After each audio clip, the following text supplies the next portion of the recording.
Cape ভার্দের বিপক্ষে কঠিন চ্যালেঞ্জের মুখে পড়া আর্জেন্টিনা রাউন্ড অফ 16 শুরুর আগে কাজ করেছে তাদের ভুলগুলো নিয়ে। বিশেষ করে একাদশ সিলেকশনে যে অপরিপক্কতার পরিচয় দিয়েছে টিম ম্যানেজমেন্ট, তা নিয়ে হয়েছে বেশ কাটাছেঁড়া। নতুন কম্বিনেশন সেট করতে বেস ক্যাম্পে গিয়ে যেমন পরীক্ষা নিরীক্ষা চলেছে ঢের, তার টের পাওয়া গেছে আটলান্টা পা রেখেই আর্জেন্টিনার সিরিয়াস অনুশীলনে। সূত্র বলছে রাউন্ড অফ 16-এ ইজিপ্ট ম্যাচে অন্তত 3 পরিবর্তন নিয়ে মাঠে নামছে আলবিসেলেস্তে। আস্থার প্রতীক হয়ে উঠতে না পারায় এই ম্যাচে শুরুর একাদশে জায়গা হারাচ্ছেন লাউতারো মার্তিনেজ আর থিয়াগো আলমাদা, এটা প্রায় নিশ্চিত। তাদের জায়গায় আসছেন হুলিয়ান আলভারেজ আর লিয়ান্দ্রো পারেদেস। ফাকুন্দো মেদিনা সাইড লাইনে থাকতে পারেন মাসেল ক্র্যাম্পের জন্য, তার পরিবর্তে শুরু করবেন নিকোলাস তালিয়াফিকো। নিকো গঞ্জালেসের অ্যাঙ্কেল টুইস্ট নিয়েও অস্বস্তি আছে টিম ম্যানেজমেন্টের মাঝে। তবে যে স্কোয়াড আছে স্ক্যালোনির হাতে, আপাতত তার উপর ভর করেই কোয়ার্টার ফাইনালের স্বপ্ন দেখছে আর্জেন্টিনা।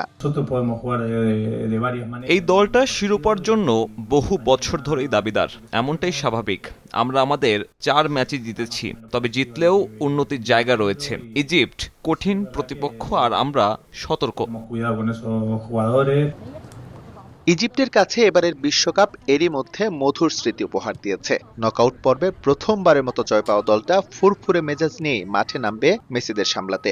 একই সঙ্গে দলে মো সালার মতো ফুটবলার তাদের আত্মবিশ্বাসের পালে যোগাচ্ছে বাড়তি হাওয়া। যদিও অস্ট্রেলিয়ার বিপক্ষে পেনাল্টি শুটআউটে জিতে আসা দলটা বেশ সাবধান আর্জেন্টিনাকে নিয়ে।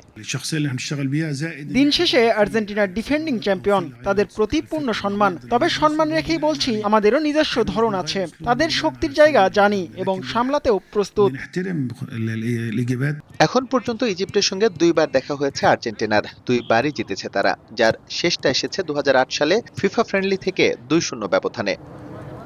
কেপ ভার্দের বিপক্ষে কঠিন একটা ম্যাচের পর আর্জেন্টিনা এখন বেশ সাবধানী ইজিপ্ট ম্যাচ নিয়ে।